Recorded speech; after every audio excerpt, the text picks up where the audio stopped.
在文学作品中，我们经常会发现一些人物的设定和故事的设定，他们或者同根同源，或者互相借鉴。马丁老爷子就大量的在各地的民族神话、真实历史，甚至超级英雄故事中疯狂的吸取养分。今天要聊的故事《进击的巨人》，它与冰火的关系可能就不仅仅是简单的类似或者借鉴而已了。其作者日本漫画家剑山创，他不单单是冰火的脑残粉，甚至可以说他的作品《进击的巨人》是另一个版本的冰火宇宙。这里我们拿出《进击的巨人》漫画版第96回，女巨人被追杀的场景。这一页漫画的背景板是一群没有思想的食人巨人，然而剑山创却不遗余力地给这些只会出现一次的背景板描绘了精美的五官。这里我们放大一下，给大家5秒钟时间，看看到底会有什么发现。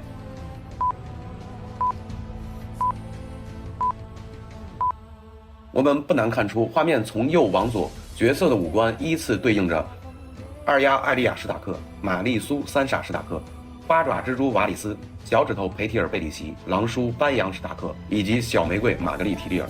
左下角虽然只露了半张脸，我们也能明确的看出是一张狼爸艾德·史塔克的脸。后面还有几张脸也画了出来，但是我没看出来是谁。大家有谁认出来是谁的，可以在弹幕交流一下。同时，这些人物的表情也颇值得玩味。二丫的表情略带恐惧，三傻则是一看就很智障的脸，瓦里斯一脸沉重，贝里奇一肚子坏水，班扬一脸的与世无争，而艾德展现出了极度的恐惧。这显然是剑山创在自己作品中对冰火的一个玩梗和致敬。然而，整个故事与冰火的联系肯定不仅仅是玩梗而已。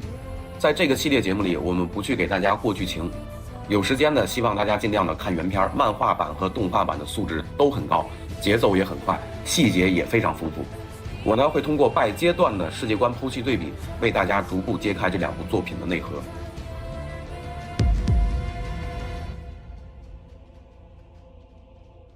进击剧的故事从一个叫艾伦·耶格尔的少年的噩梦，他生活惨遭巨人屠戮，艾伦·耶格尔的母亲也因此被巨人所吃，我们的主角也就沦为孤儿。主角团也与为数不多的幸存的人类作为难民退回到了第2层城墙内生活，至此第1阶段结束。剑山创以极其干净利落的手法，极高的叙事效率，一集就为大家展现了基础的世界观设定，高墙、巨人、幸存的人类作为故事的主要元素。这里我们就不难发现，城墙和巨人的设定与冰火世界里的绝境长城、异鬼的设定几乎无异。我们人类面对不确定的天敌食人怪物的威胁，人为的建造起了一个极其夸张的屏障。在电影《环太平洋》里也有类似的设定。再回归到现实，我们更不难发现，在真实的人类文明和历史中，这样的高墙也反复在出现。德国的柏林墙、加以隔离墙、美国的大石烂，甚至中国的万里长城都与之极为相似。但是人类历史上出现过的这4堵夸张的巨墙，它们真的一样吗？答案显然是否定的。而且在我看来，这中间的区别是巨大的。其中最核心的2个区隔点就是，这个墙是防御还是监狱，隔离的是同胞还是异族。柏林的隔离墙，我们很多人以为是东西德之间的一道墙，然而事实是，柏林墙是东德为了阻止同胞叛逃，自1961年开始围绕西德边境修筑的一圈全封闭的防御系统，全长将近168公里。东德用这样一圈武装的城墙，彻底将西德如同孤岛一般封锁在自己的势力范围内。1962年之后，东德甚至启动了开枪射击令，确切的死亡人数我们不得而知。这堵墙一直到1990年的6月，东西德彻底统一才被拆除，也成为冷战结束的一个象征。这样的隔离墙，如果我们按象限论简单理解，我们最简单的理解可以理解成封锁本民族同胞的露天监狱。那与之完全相反的，就是我们中国的万里长城。我们的万里长城是防御外族游牧民族入侵我们农耕文明的一座军事防御，它的功能上更像是一个普通的城墙。我不锁死谁，我只是希望你别过来。万里长城之所以规模比较夸张，只是因为在农耕文明时期，我们统一的疆域足够辽阔，而不是要彻底封锁死谁的生路。我们这里就可以延伸一下，农耕文明发展出来的思想与游牧文明发展出来的思想是有着底层的差异的。这种差异表现在文明的扩张和发展上非常明显。我们农耕文明骨子里的概念是普天之下莫非王土，率土之滨莫非王臣。这句话怎么理解呢？我给大家提供一下我的观点，供大家参考。所谓的普天之下莫非王土，是指在我们中国人的统治思维里，这个地方是我的就是我的，我就有责任和义务好好的经营。我经营好了，有钱了，我没野心呢，我就消停着待着；我有野心呢，我可能就要准备去征服另外一块土地。在征服另外一块土地的手段上，可能要用阳谋暴力，也可能要用阴谋侵蚀。这一点上，什么文明都没有区别，因为这就是人性。人性就是欲望驱使，有欲望，它就要谋求下一步的发展。你公司越做越大，越做越强，在原有的行业和领域站稳了脚跟。我们用很低的概率讲，哪怕说 CEO 只有10%的概率他是有野心的 CEO， 那你时间拉得足够长，10任 CEO 就得有1任 CEO 出去扩张了吧？你要扩张就得打仗，你要打仗就有死伤，你有死伤就别讲道德。战神白起出身名将世家，当年坑兵40万。难道白起不希望自己留个好名声吗？我没问过他，但是我猜他怎么会不想呢？你们真以为二代们都只会在夜店蹦迪鱼肉百姓吗？白起当年干杯骂名，因为当时的秦朝没有能力供降兵吃喝，更承担不起他们再度起兵的风险，屠城坑兵是最稳妥的手段。白起坑兵是因为当时没有足够的能力管理并购来的新公司，那如果有能力管理呢？当有能力的时候，就是游牧文明和农耕文明的本质差异了。我们讲率土之滨莫非王臣，什么意思？并购前你是你，我是我；并购后咱就是一个公司，都是同事。你也是人，我也是人，你的地也就是我的地，你的子民就是我的子民，你吃亏就是我吃亏。我们会想尽一切办法让新公司和老公司互相交融融合，作为一个新的整体，再重新谋求下一步的发展。甭管您之前跟哪个老板信哪个上帝，您只要是打算好好干，我就不计前嫌。你面子上过不去，我给你面子行不行？我给你分权行不行？你不会种地，我帮你种地行不行？你不放心怕我害你，我跟你通婚行不行？咱都一家人了，就别扯这个那个了，咱车同轨，书同文，一起发财致富，再造辉煌。以前你部门挣多少利润，咱现在更努力，底下人吃饱饭过得更好，比啥不强。对内咱可以中饱私囊，互相竞争，互相牵制，甚至耍点手腕都 OK。但是对外咱就一家人，外人甭管谁来了，咱就得合伙来干他，把他干跑了之后，咱内部再说内部的事儿。蒋校长当年就算败了，也没有半句说他不是这家的人吧？这就是我们农耕文明骨子里的思想，和而大同。游牧文明是完全不一样的。简单的理解，不管是大航海时代手段原始一点，直接用暴力，还是近现代手段隐蔽了许多，我用金融用科技去牵制，它的本质还是放羊娃的思路。这个地盘它抢过来就是拿来剥削的，你给不给我无所谓，我把利润吃完了就好了。这块土地吃完了，薅不动羊毛了，我换一块土地继续吃。这边的奴隶死光了，我换个城市换个国家再去抢奴隶。这就是游牧文明管理层的底层思路。注意啊，我这里说的管理层不是老百姓，他的骨子里根本不会认为另外一块土地上活着的也是人，我还跟你融合带你发展，别闹了。我们就用很简单的现实和逻辑就能戳破他的谎言，什么天赋人权呀，你要真讲天赋人权的话，那凭什么你在欧洲受欺负了，你跑人家阿拉伯的地儿建国呢？而且你不光建国，你还占人好地儿，你占了好地儿也行，你倒是养人家呀，你带着人家一块玩啊，你有吗？好家伙，你还把人地下水抽干了，让人没水可喝，再回来收人自来水费，这不要脸吗？我们说以犹太人现在的经济实力来讲，我们不说让天下共和啊，不说全世界乌托邦啊，单纯的说犹太人啊，想让某些弱小的国家吃得饱饭难吗？我不知道大家有没有吃过美国的麦当劳啊？美国那麦当劳的冰淇淋你吃得下去吗？甜的齁嗓子，上面还要加糖豆。美国的超市里一大排墙一面墙全是糖，为什么呀？为什么呀？白种人也不是先天就这么疯狂的摄入糖类吧？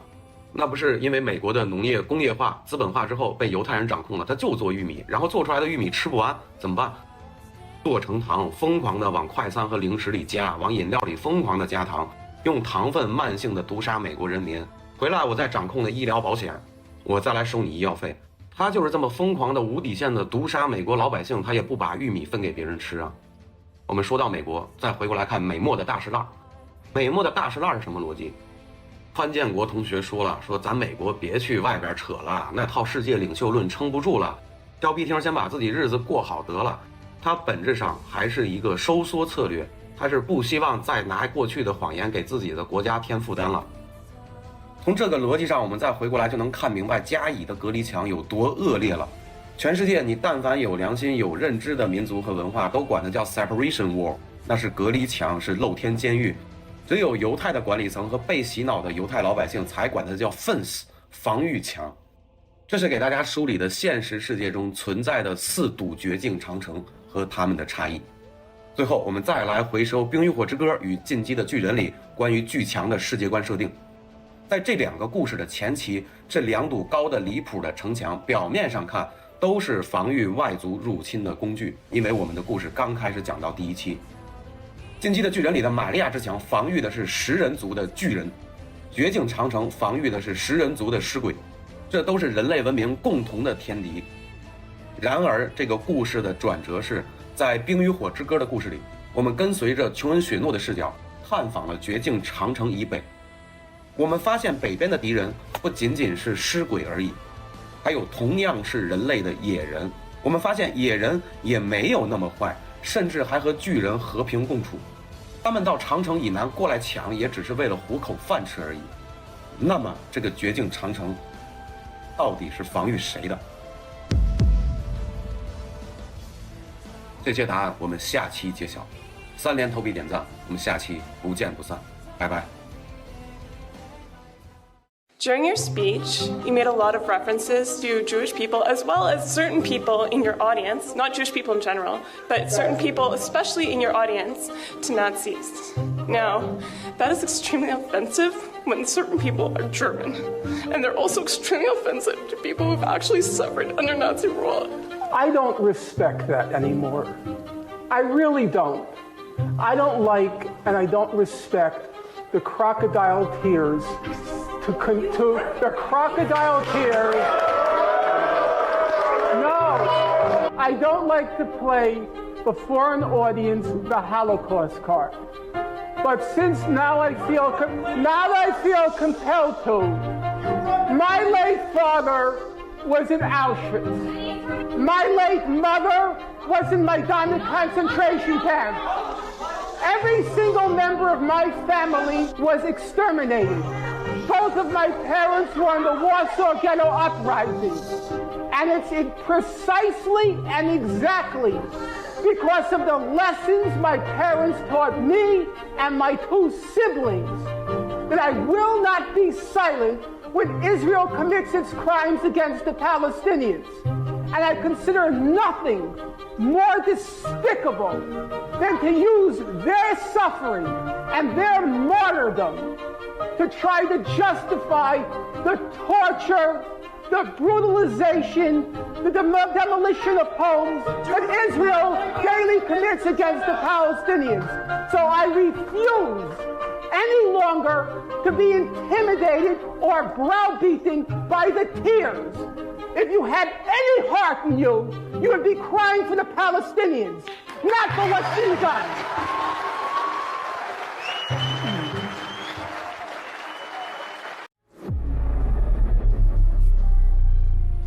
在巨人世界里，幸存的人类生活在阿尔蒂亚帝国建造的3层巨墙之内。这3道巨墙我们称之为 Wall Maria、Wall Rose 和 Wall Sina， 马里亚之墙、罗塞之墙和新浪之墙。故事开端被超大型巨人破坏的城墙，就是最外层马里亚之墙的瓮城。这个瓮城建设在每一层城墙的入口处，人口相对集中。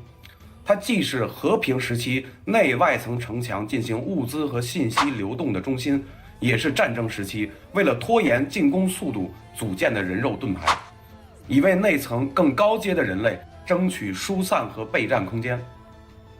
同样的道理，现实世界中那个所谓的国家，也无非是那个对土地和耕作没有任何热情的金融帝国，其掌权者在阿拉伯世界硬插的一所瓮城。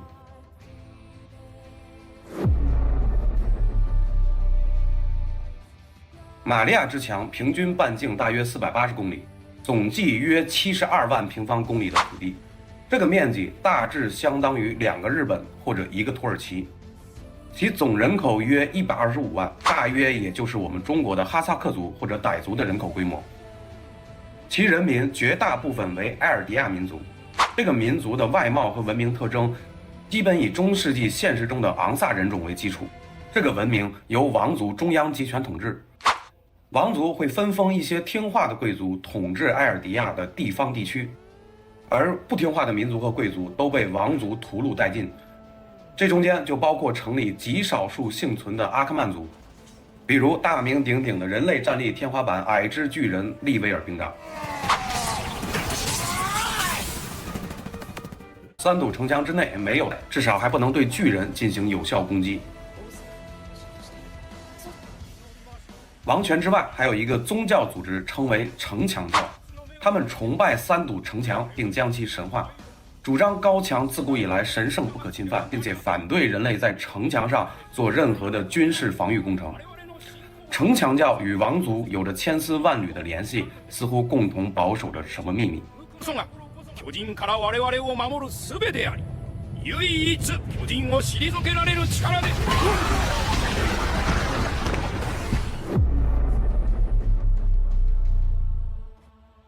这三堵城墙天然地将城内3、6、9等的居民和军事力量进行了拆分。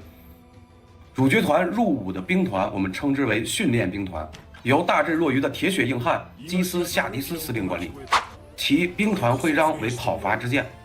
作为一个初印象少年热血番的作品，剑山创从最早期就开始在政治预言的边缘疯狂试探。在超大型巨人发起第2次攻击之际，夏迪斯司令就在和腐朽的贵族下棋娱乐。逻辑上，这个训练兵团本身不承担作战和驻扎的职能，单纯的作为军事学校、军事基地培养青少年，源源不断的向其他兵种兵团输送血液。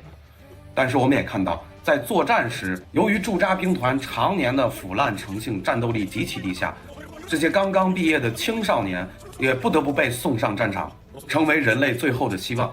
在未来的故事中，我们也会发现，觉醒的调查兵团决定反叛王族之际，也是在训练兵团团长夏迪斯的支持下才得以顺利进行。不知道这样的学校能让你联想到现实中的什么？最内层城墙的中心是人类文明最中心、最黄金的区域，也是王室和主要贵族的居住区。其生活条件极其优渥，由单独的宪兵团进行保护和守卫。宪兵团在国王身边管理最城中心的人民，维持王权和秩序。宪兵团总人数大约2000名，如果加上归宪兵团直接指挥的驻扎兵团，其实际可动员的兵力大概在5000人左右。其根本性质上就与以民主方式为主成立的调查兵团非常容易发生对立。宪兵团的徽章为执法独角兽，总战力约2000人，在所有兵种中地位最高，生存条件也最优渥。在禁忌剧的世界里，宪兵表现出了明显的阶级优越感和暴政管理，他们骄奢淫逸、贪污腐败、鱼肉百姓，手段毒辣。同时，宪兵团内还存在着类似秘密警察的组织，专门处理王室背后的肮脏事情。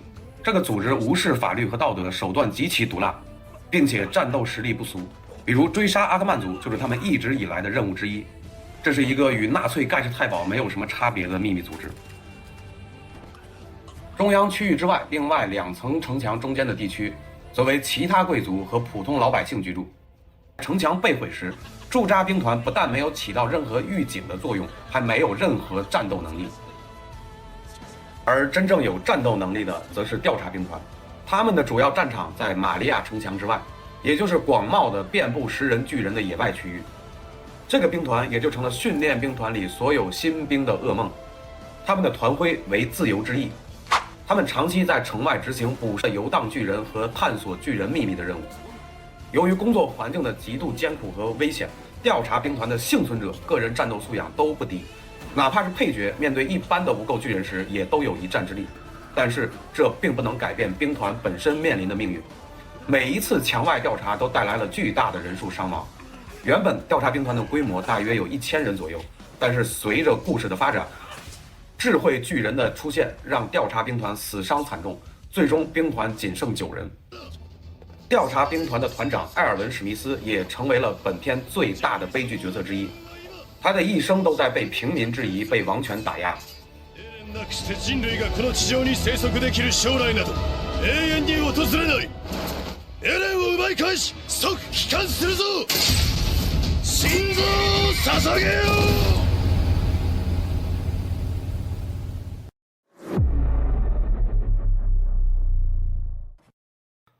不难看出，埃尔迪亚帝国对城墙和军权的设置几乎做到了现实版的完全对应。我们在《冰与火之歌》中也可以看到同样的逻辑，同样缜密的设计。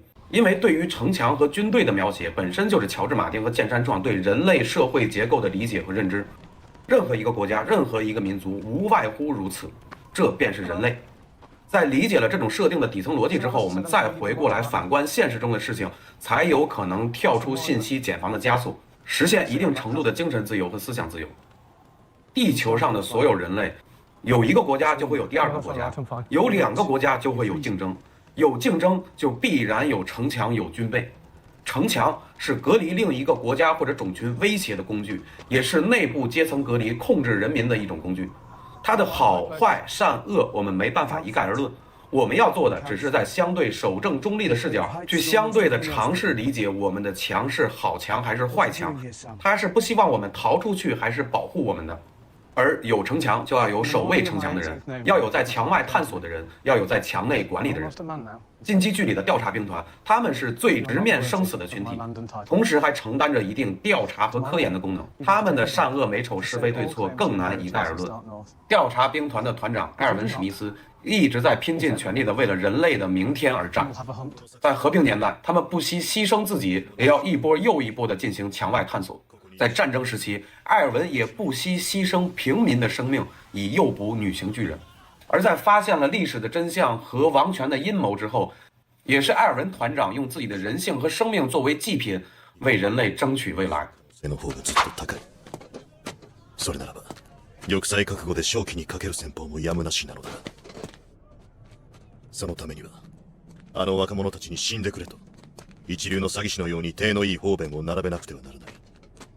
私が先頭を走らなければ誰も続く者はいないだろう。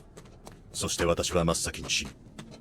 地下室に何があるのか知ることもなくな。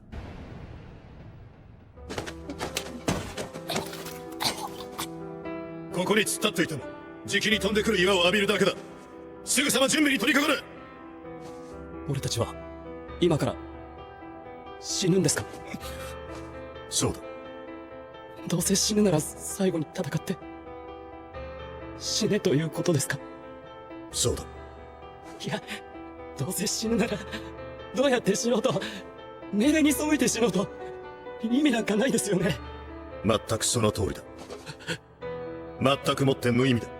どんなに夢や希望を持っていても、幸福な人生を送ることができたとしても、岩で体を砕かれても同じだ。人はいずれ死ぬ。ならば人生には意味がないのか。そもそも生まれてきたことに意味はなかったのか。死んだ仲間もそうなのか。あの兵士たちも無意味だったのか。いや違う。あの兵士たちに意味を与えるのは我々だ。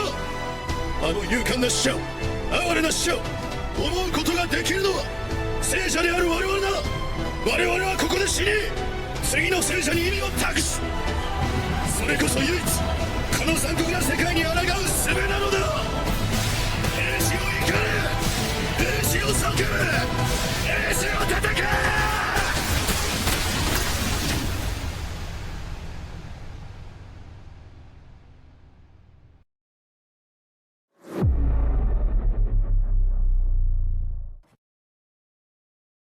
冰火黑城堡里最后的守夜人们也承担着类似的职权，同时他们也承担着驻扎兵团的工兵任务，维护绝境长城的稳固。这样的墙放在现实里，是国境线，是海岸线，是文化壁垒，是民族认同，是科技军事护城河，也是舆论和信息的制高点。向所有兵团输送血液的，也就是训练兵团。在现实中，它是军校，是军训基地，也是民兵的储备。《冰与火之歌》里虽然没有明确的军校设计，但是师承和册封的骑士制度承担了同样的功能。当然，这中间也少不了各个贵族的募兵和雇佣兵的制度。在维斯特洛民风强悍的北境史塔克家族和铁群岛格雷乔伊家族，他们还拥有着接近全民皆兵的实力。这一方面是北方民风淳朴的野蛮骄傲，另一方面也是生产力相对落后造成的工种不够细分。这样的机构放在美国是西点军校，是国防战争学院。美国的军事机构构成是极度复杂的，也正是美国更先进的生产力和更复杂的制度，打造出了目前世界第一的军事强国。我们说以史为鉴，以书为鉴，通过《冰与火之歌》和《进击的巨人》这样的作品，我们就应该可以反思和意识到，一个作为全世界军力第一的国家，跟别的国家讲天赋人权和公平正义，是不是有点扯淡了？但凡有一点脑子，也能琢磨出不对味儿了吧？而作为弱势方，如果你连同归于尽的能力都没有，去哪儿寻求公平和正义呢？去哪儿养活自己本国的人民呢？即便二战的罪人战败国日本，在战后法律上不允许他保留军队，他也要想破脑袋憋出一个日本自卫队的蹩脚故事，造成既定事实。这是为什么呢？通过日本自卫队的设置，我们也可以认识到一点，在刨除掉历史因素和民族情感之外，对于日本这样的国家也是有一个基本的军事保障，这个国家内的人民才有可能维持基本的尊严和未来。这是人类种群的竞争属性决定的，不由道德和意识形态所转移。这也就是我们说的所谓的外政。有外政就有内政，对内日本有王权，就要有宪兵团，就要有御林铁卫，以维护至高的权威。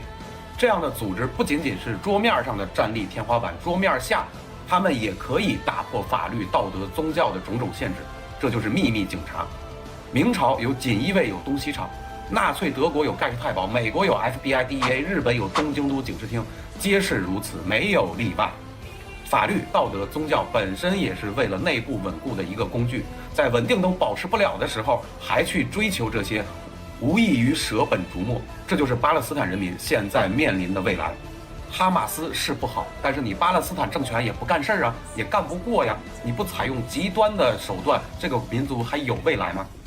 《冰与火之歌》的故事里，初代的王后大女主维桑尼亚·坦格利安统一维斯特洛之后，马上就着手成立了御林铁卫，作为所有暴力机关中至高无上的权威。詹姆·兰尼斯特说过，现在的御林铁卫一代不如一代，人家亚瑟·戴恩提着鸟都能灭了你们所有人，这背后映射的无非是王权的衰落与腐坏。到了瑟西·兰尼斯特当政期间，这个 Beach 索性连装都不装了，骑士精神的故事也懒得编了，直接让生化魔山化名劳勃斯壮上位。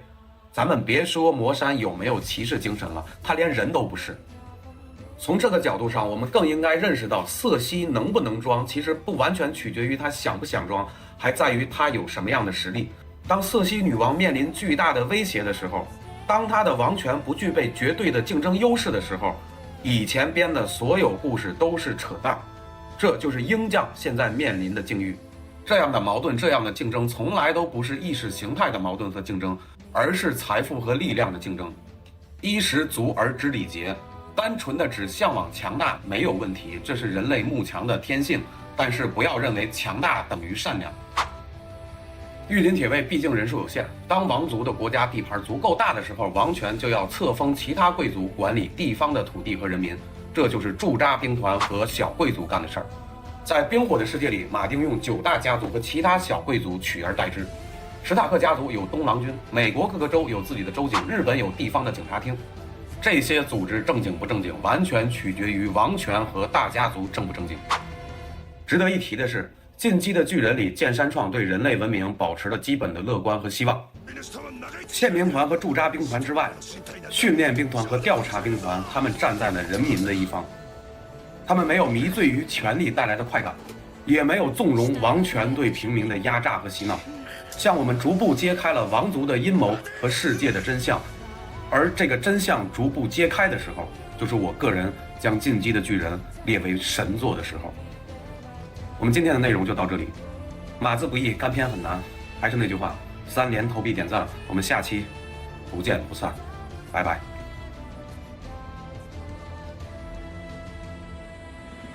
就是原来这个封建社会往资本主义社会在西方发展的过程当中，不都是从这个封建领主、地主啊，然后政权就被一些工商业的人给得了吗？然后当一个新的资本主义社会刚建立的初期的时候，法律肯定也不健全。那最快的让寒门子弟成为豪门的啊，就是用官商勾结的方式，这不叫腐败就开始来了吗？就是这是第一阶段。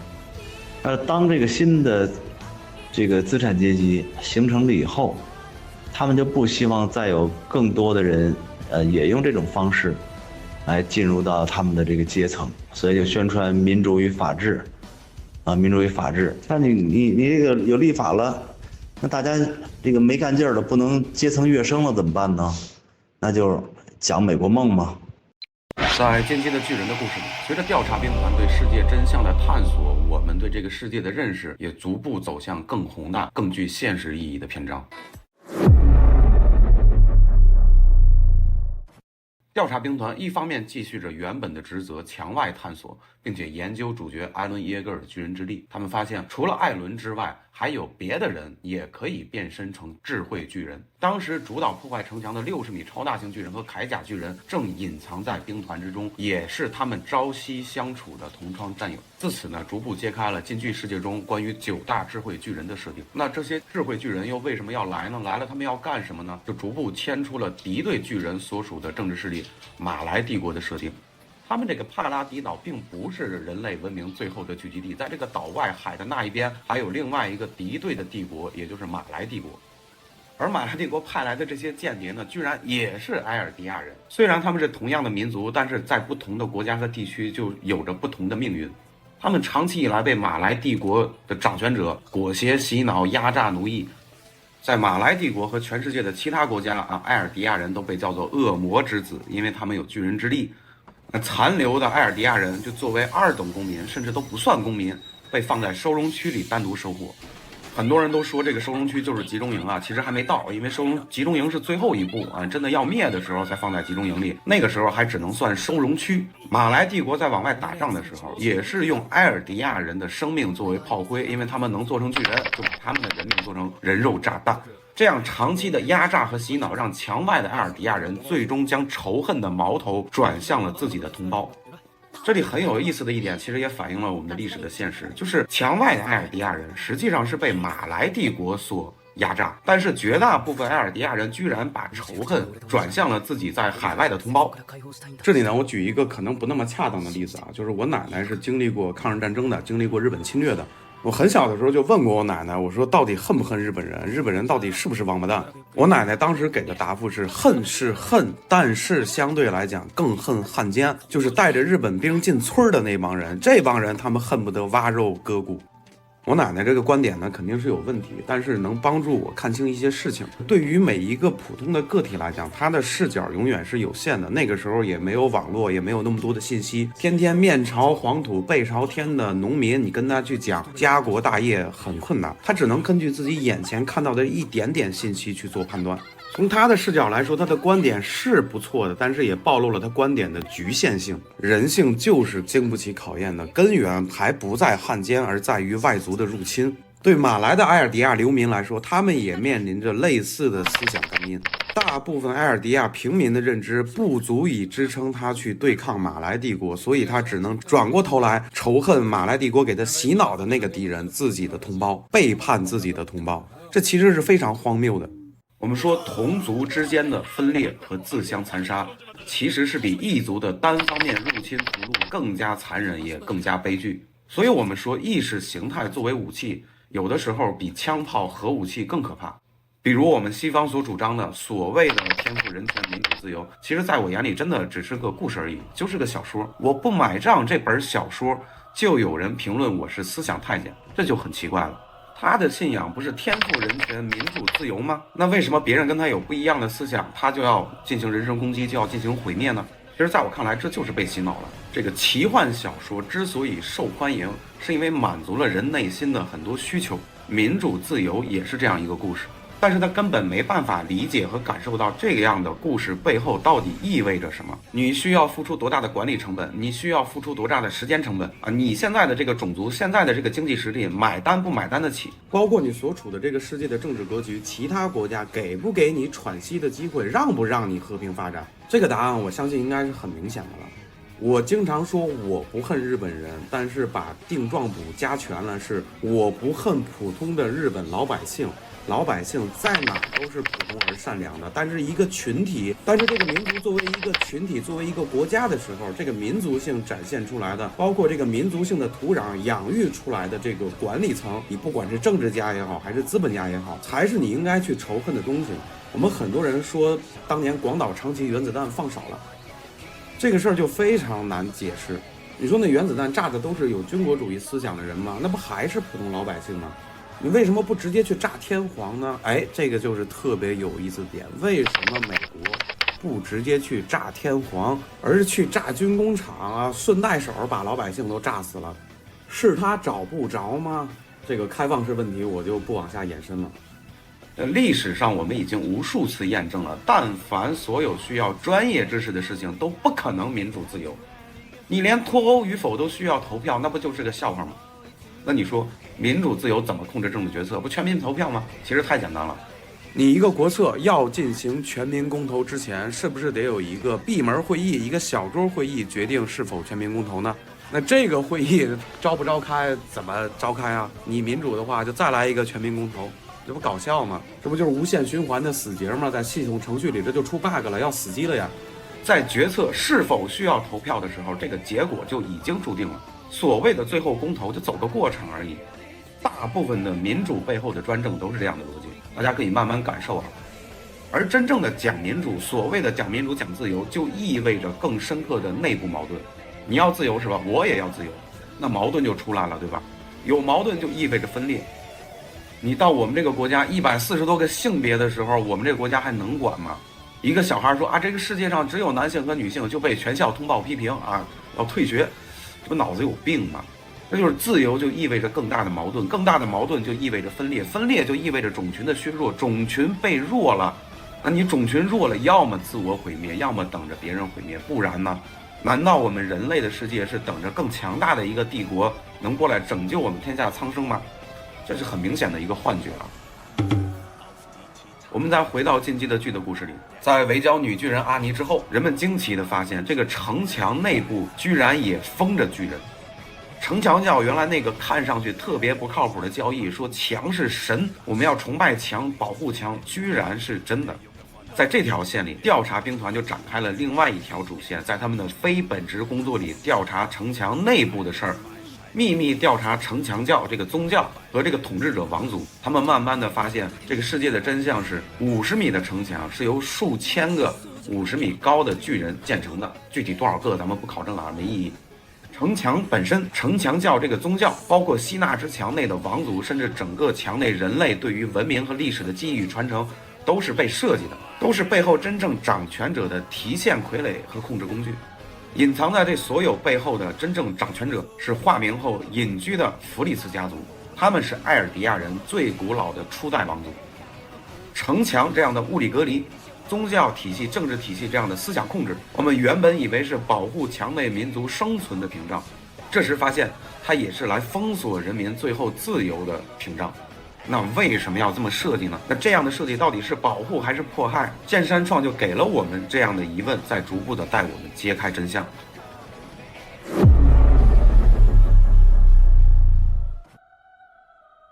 2000年前，一个无辜的少女始祖尤米尔，全家全村被初代弗里茨王屠戮殆尽，然后把这个姑娘收为奴隶。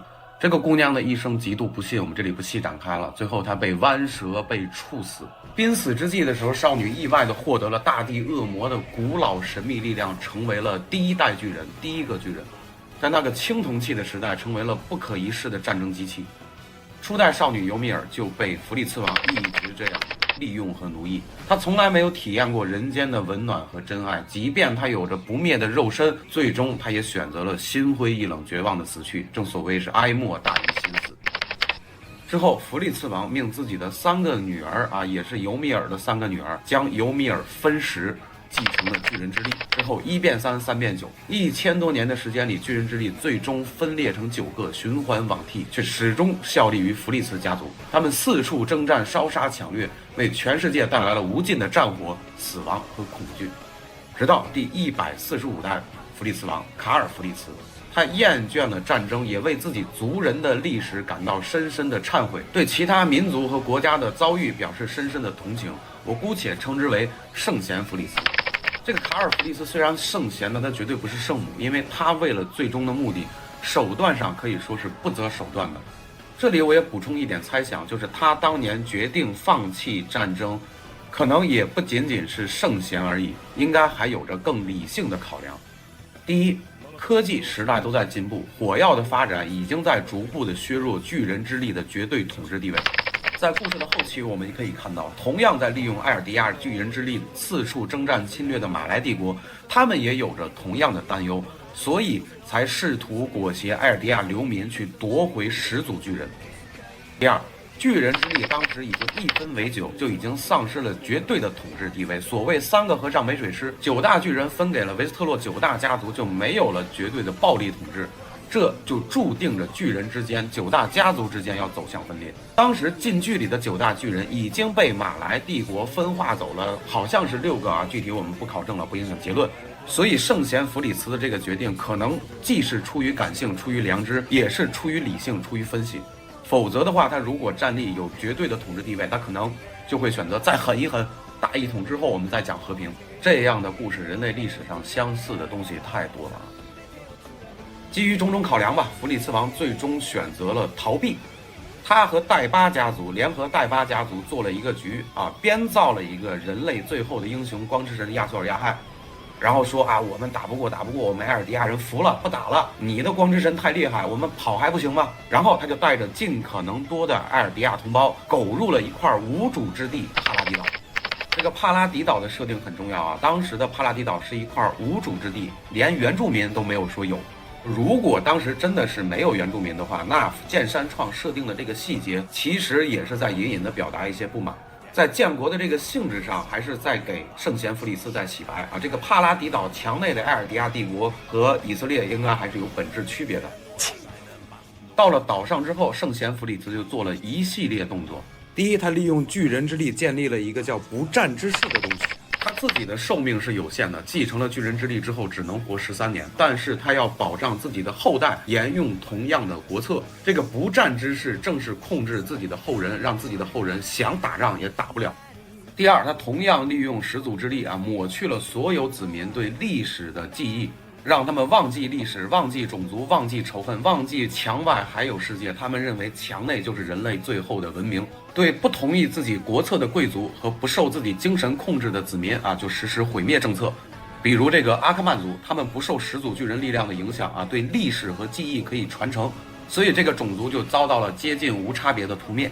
然后用超大型巨人建起3道城墙，建起城墙教，建起自己的政治体系，用以维持墙内文明的运转。第三，他对墙外也放出最后的狠话：我不跟你们玩了，我跑还不行吗？但是你们要敢来，我就发动地名，咱同归于尽。如果说进击剧故事里的超大型巨人象征着核武器，那组成城墙的这数千个50米高巨人，如果真的发动地名，就相当于核毁灭。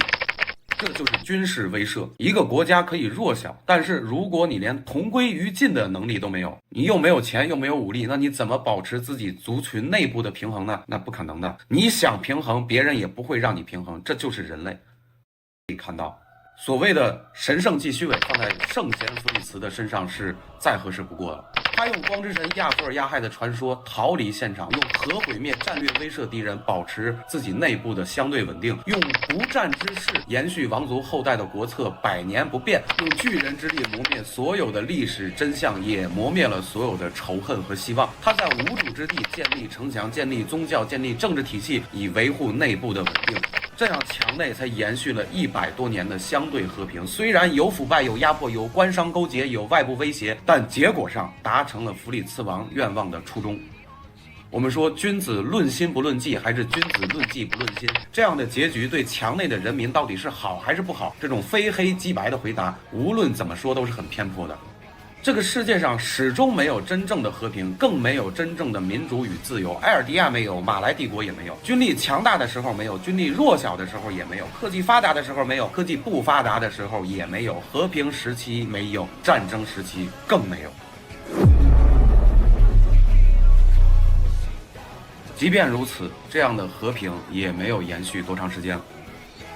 埃尔迪亚帝国内部是相对和平了，是相对稳定了。但是弗里茨王也知道，这样的稳定注定延续不了多久。从内部来讲，人类的本性就是向科技也在不断的发展和壮大。马来帝国在感受到热武器对巨人之力的统治地位产生了动摇之后，迫不及待的想要夺回始祖巨人之力，以壮大自己的军事实力，这才有了莱纳阿尼贝尔托特作为间谍入侵帕拉迪岛，也就有了城墙被破坏，墙内生灵涂炭。也就有了我们的主角艾伦耶格尔想要寻仇，进而踏上了复仇之路。最终他选择屠戮马来，将自己民族受过的所有迫害加给敌对势力，哪怕这个敌对势力已经是另外一代人，甚至可能是平民。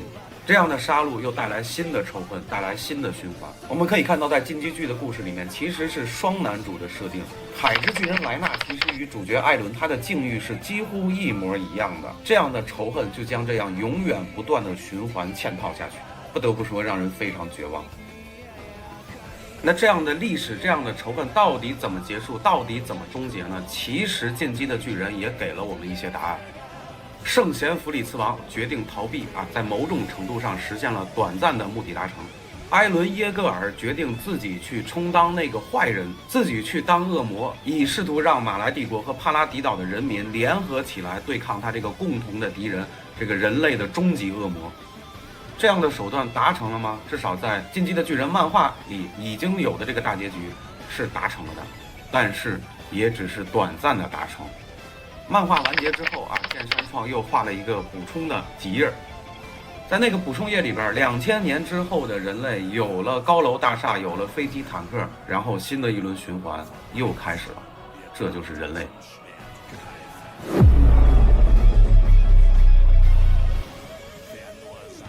同样的故事架构，其实在冰火里面我们也可以窥到一二。我们把墙内墙外只要换成维斯特洛大陆内和维斯特洛大陆外，可以在冰火里去追寻同样的线索。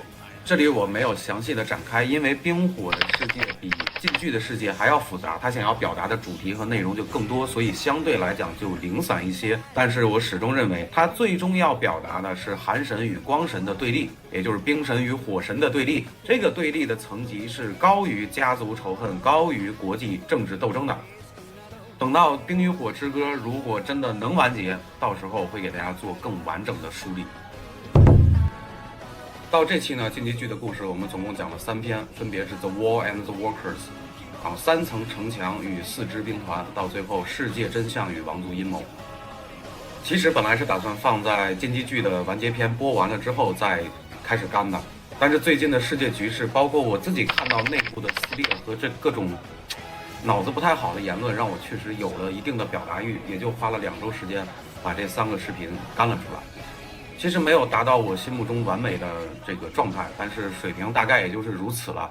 想表达的东西呢，80%-90%是表达出来了，剩下的水平有限，也算是尽自己一份力，为大家提供多一种的视角。其实关于冰火和进击剧，我还有其他一些想讲的东西，迫于时间原因，以后再看看有没有机会吧。比如艾伦耶格尔和布兰登·史塔克的这个对照也比如三眼乌鸦布林登·和文和进击的团长艾尔文的这个对比，也包括玩命洗白的这个污点骑士詹姆·兰尼斯特和莱纳，这个其实都是非常有意思的点。就是这2个故事不光世界观架构很像，它连这几个特色人物的设定都是一模一样的。所以我为什么说它是另一本冰火？未来再看吧，不是巴以冲突和现在网上乌烟瘴气的舆论环境，我确实也不想站出来去表达这个东西。我们今天的故事就到这里，3连投币点赞，不要吝惜你们的3连投币点赞，我们下期不见不散，下期回归冰火，拜拜。أساساً اليهود مش دولة، كمان تحت راجل تحت كمان على الأرض وهذه زبالة ومش دولة.